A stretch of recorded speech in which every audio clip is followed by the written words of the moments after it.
Okay, hello everybody. It is time for a big FTR that I have been working on. Well, I haven't been working on it for this long. I started writing it in 2017, and I have constantly ignored it. Um, but I did recently finally finish writing the script, and of course, I updated it with all the information over the past 8 years since I first started writing it. So we're going to be talking about every aspect of Hollywood and its corruption. Not pedophilia, because that's pretty obvious and I think everybody already knows that, but in terms of like media corruption, political pandering corruption, SJW, that kind of thing. Remember, it's Hollywood that's been destroying itself in general for the longest time with SJW pandering when it comes to race swapping, gender swapping, inserting politics into everything, doing it with late night talk show hosts like Jimmy Fallon, Jimmy Kimmel. You've got Stephen Colbert. What's the other guy? It's something Oliver. I forgot his name. Um, Instead of telling jokes, all they do is talk about politics. And yes, of course, they are paid to do this. I think most people already know this. Everything you watch today is just to send a narrative and is no longer for entertainment. You can barely watch sitcoms without hearing some SJW nonsense. You can't watch award shows without political messages such as BLM pandering. It's important to note, by the way, that award shows and MTV used to be about music. For most of the time, right up until about 15 years ago, both MTV and award shows actually were about the music. Now it's like every time the host comes on to talk, or even when the performer before they perform their terrible music, they have to come on and go fuck Trump, funk Trump, drink the Kool-Aid. Okay, now I can finally perform that I've done my job that I was forced to do, and it's sad because this is how it always is. A lot of young people won't know because this kind of ended when my teenage years ended, so it's been about 20 years. Well, a little bit less. But MTV, before also becoming SJW and doing ridiculous shows, used to actually have really cool music shows where they would play music videos and tell little fun facts about the artists and things like that. MTV hasn't done that in over 15 years, but they used to. You can no longer, though, watch late night talk show hosts because they just sound like news anchors. And it's funny because, as I've always said, late night talk show hosts sound like news anchors, but politicians sound like comedians because they're so stupid. Literally backwards, like every other aspect of the world. Much like award shows and MTV, even your regular TV shows, years ago, I would say from as far back as TV shows were a big thing, 40s, 50s, whatever, right up until the late 90s, or even the early 2000s, you could actually watch TV shows and sitcoms and movies without being flooded with propaganda.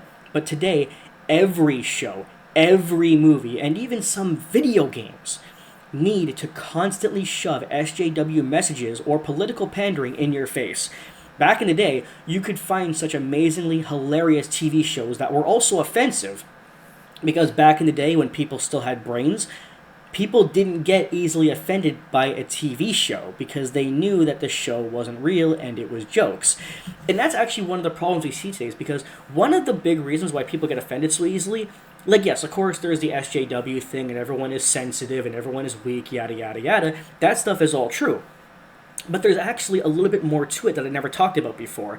And the other part of it is because there's so much real world talk in TV shows, like how there's constantly jokes against white people and racism and jokes against conservatives, jokes against Trump, and all kinds of political pandering in our sitcoms.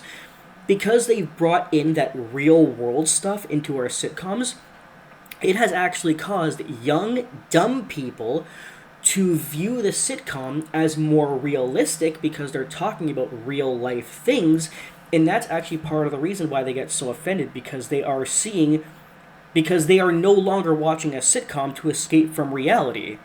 They are now talking about politics in sitcoms, causing people to make the connection between a TV show and real life.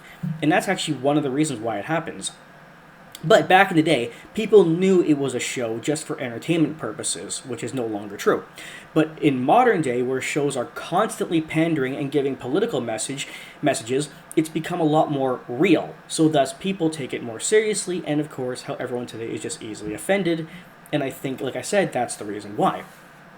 Look at old shows like I Love Lucy, All in the Family, Married with Children, Seinfeld, Cheers, Mad TV, and this even applies to dirty joke shows like The Man Show. If you've never heard of it, it's an amazing show from the early 2000s starring Adam Carolla and Jimmy Kimmel before he became an SJW hypocrite, proving, because a lot of people probably don't know, you probably see Jimmy Kimmel doing his pandering bullshit, but if you watch The Man Show, you will see a very different Jimmy Kimmel. He is a total fraud, trust me. But shows like The Man Show, Triumph the Insult Comic Dog, Mad TV, etc., you'll never see true comedy like that these days. Most shows, and even movies now, are garbage, and they have been since the SJW culture began. So much comedy the last 10 years has just been racial jokes against whites, political jokes against conservatives or Trump, or jokes against men. And they're just not funny. Very few people actually find them funny unless you grew up in modern day and don't have a sense of humor. But they'd rather make comedy based off of SJW beliefs and political propaganda rather than actual humor. Movies and TV shows are meant to be an escape from reality, a fantasy. But instead, we're being suffocated by SJW propaganda, messages about feminism, women power, black power, etc. In most modern action movies, the villain is almost always a man, and the hero is almost always a female. And the rare time where the villain is a woman, she tends to either win or escape without dying because they don't want to anger the feminists and SJWs. We see this in movies like John Wick 3 and many others. Furthermore, most movie leads now are women, same with TV show leads actually, or they're race swapped, such as the new live-action Ariel, who has been race swapped, Terminator 6, Dark Phoenix, She-Hulk, Mad Max, modern James Bond, modern Star Wars, Snow White, who is now Latina, Ghostbusters 2016, Toy Story 4, He-Man reboot, Karate Kid remake, Ocean's 8, The Kitchen, National Treasure reboot, Birds of Prey, modern Harry Potter with Snape, How to Train Your Dragon remake, John Wick Ballerina, and the list goes on. Now, most people already know this unless you are completely brainwashed by modern day and you're young and don't understand how things used to work, but they would much rather change existing characters instead of making brand new ones. Now, some people don't know the reason for this, but I'm going to tell you why. It would be easy to simply make an entirely brand new movie and cast whoever the hell you want, but they would rather take ideas from the past, whether if they're old movies, old TV shows, this applies to all of the Disney live-action remakes, they would rather take things that already exist and change them as opposed to creating new things. And what's the reason for this? The actual factual reason is because they're trying to rewrite history. That's the real reason. So, for example, I mean, there's thousands of examples, but I'll give you the most recent one I can find. Like, if you look at things like modern Harry Potter with the new Snape being black, the intention is to rewrite history so that when young people in the future go to look for Harry Potter, they will see that the most recent thing, the closest to their time, is this like 2025 Harry Potter. I guess Snape is black. Okay, but then they don't know what was in the older version. You look at Disney live-action remakes. Pretty soon, we're going to have a generation that has never seen the real Disney movies from the 50s, 60s, 70s, 80s, and 90s. They're going to only see live-action Lion King, live-action Little Mermaid, Cinderella, Beauty and the Beast, and the list goes on.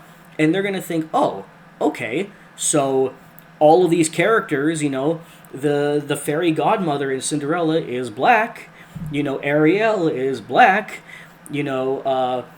Snow White isn't white, and the list goes on.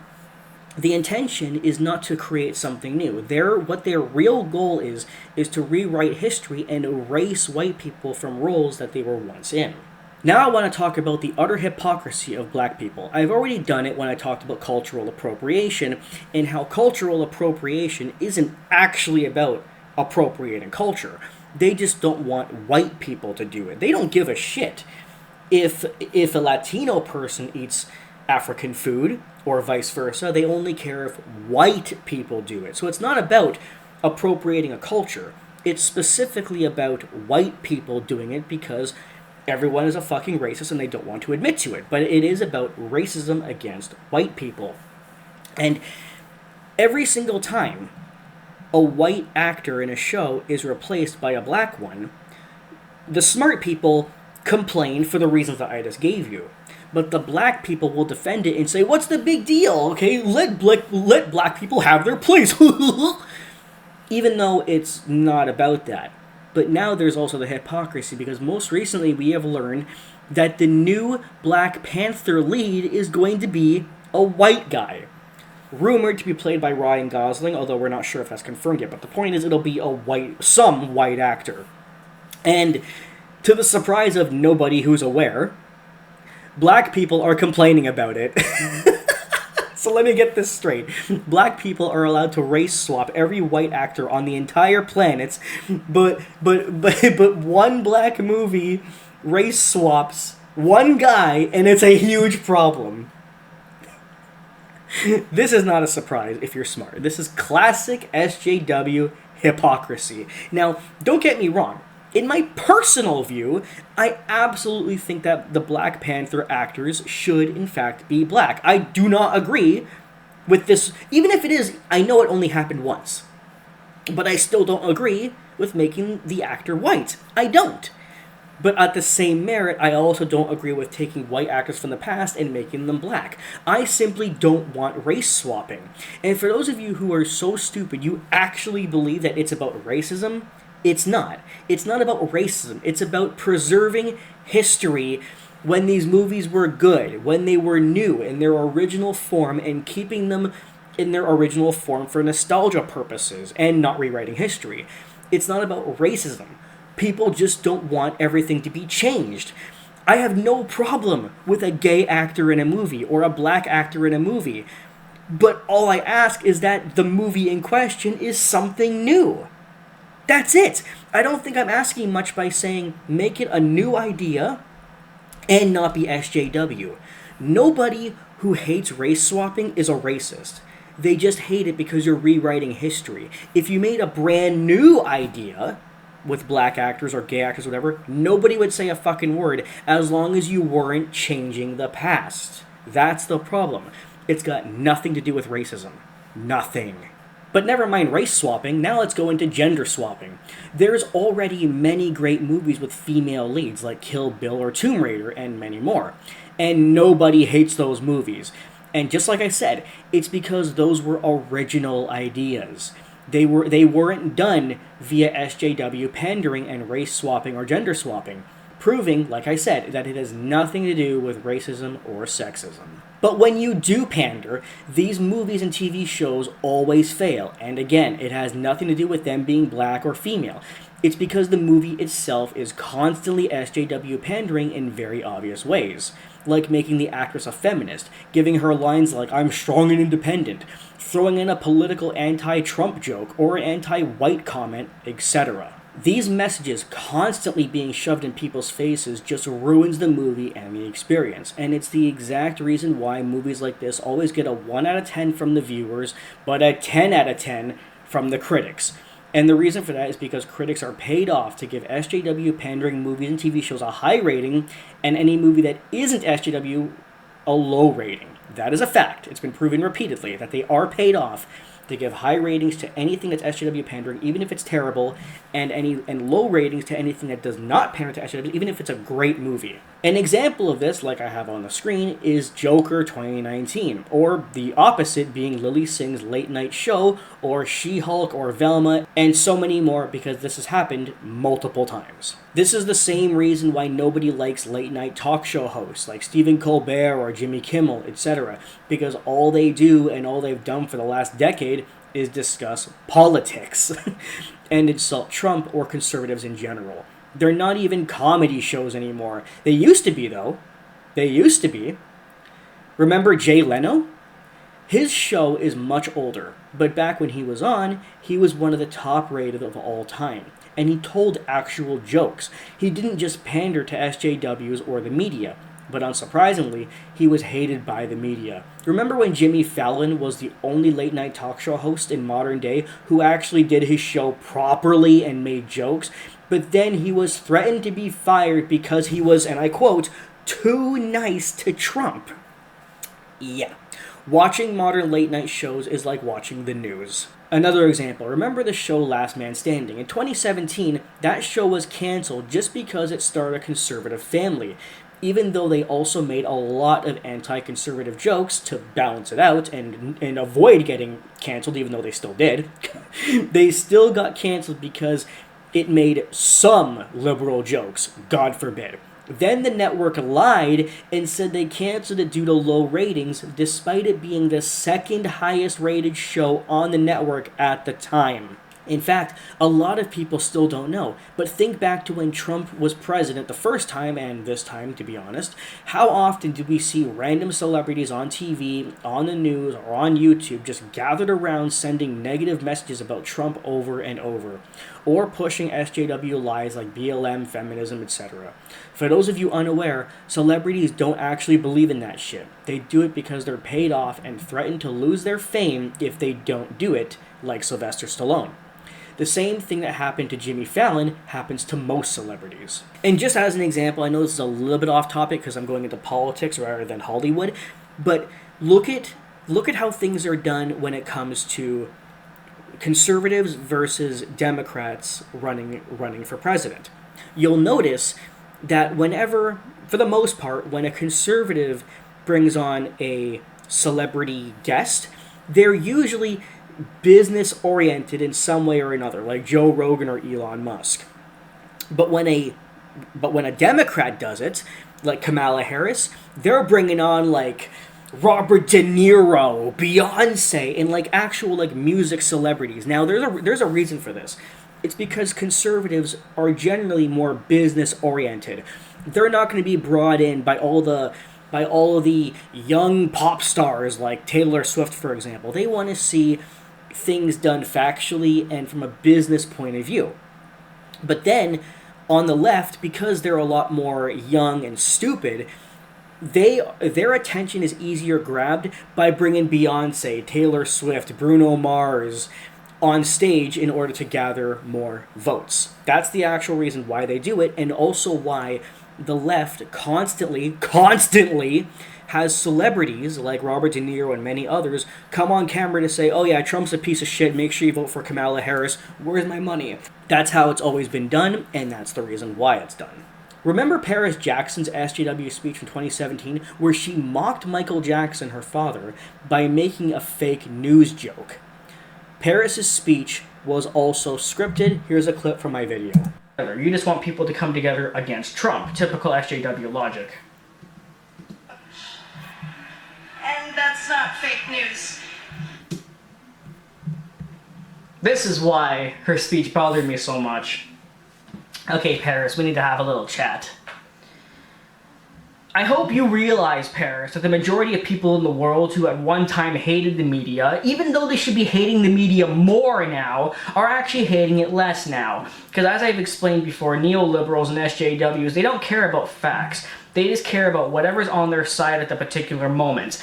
Most people in the world, especially people who are Michael Jackson fans, and you're his daughter, should be hating the media more than anybody. Because even though the media lies about everything and everyone, and everybody should hate them based on that alone, MJ fans have a second reason to hate the media.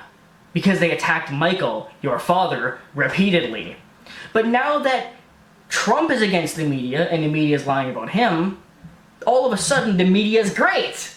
Because as long as you can say fuck Trump in the end, you'll defend it. In this case, you and all SJWs, not just you, Paris, will now support the media because the media is against Trump. That's why. That's why. If it wasn't for everybody's idiotic and irrational hatred of Trump, this SJW shit, you people would hate the media just like most people do and the way you should be. Which, and not only that, but that also proves that you don't really care about what's right and wrong. You just take the side of anything as long as it works to your advantage. Which is actually a very bad way to live. You don't. That's basically taking advantage of people, essentially. If I'm talking about the media, that mentality in the world is essentially taking advantage of people. You will do anything and side with anybody as long as they are doing your bidding. And as soon as that person says, oh wait, no, I no longer agree, or I don't want to help you anymore, you hate that person. People like the media because they hate Trump. And the media hates Trump. But as soon as it's not about Trump, or if the media is complimenting Trump, all of a sudden it's fuck the media. No, it doesn't work that way. The media are scum. And any MJ fan or anybody in general who supports the media, whether because you always supported the media or because you know the media is against Trump, you are scum.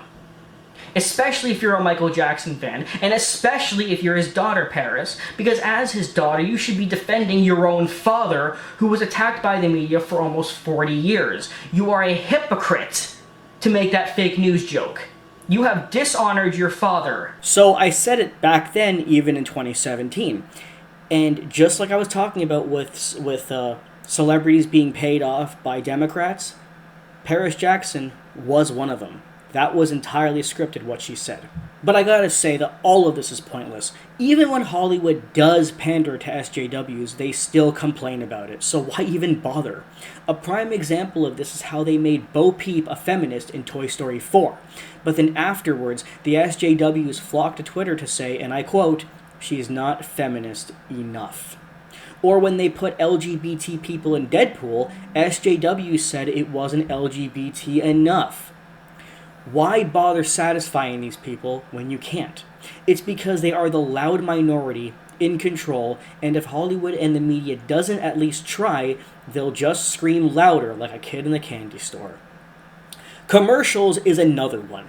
From Dove, Gillette, Pepsi, Aunt Jemima Syrup, Bud Light, companies like Netflix, Disney, and dozens of others have all lost billions of dollars by pandering to SJWs. Go woke, go broke is a real thing. But I know what the morons are saying. Matt, they're not broke, they're still in business right now. True, but like I said in this video, the quote is not meant to be taken literal. The quote is meant to imply that they lose a ton of money during the time of their pandering, and are boycotted by intelligent people until the controversy dies down and everyone forgets about it, and that's why the company manages to continue on like nothing fucking happened. For this final segment, I'm going to go slightly off topic by connecting the typical male oppression we always see to Hollywood. As anyone with half a brain knows, if a man is just accused of basically anything, he can lose his job, and basically his whole life, even if he's proven innocent. Whereas the woman, even if proven a liar or to be the abuser in question, she often faces no consequences and gets away scot-free. Yet the man is still villainized by society. This happens in Hollywood too. A prime example of this is Johnny Depp versus Amber Heard. While Depp was the obvious victim, he still lost Pirates of the Caribbean. But Amber did not lose Aquaman. This is just one example of thousands, but it happens constantly and it's no surprise at all. That is the real, full truth of the corruption in Hollywood, minus the pedophilia. I hope you all learned something, and if you didn't, well, then I feel bad for your ignorance. Anyway, like I said, that's the full truth, and for the record.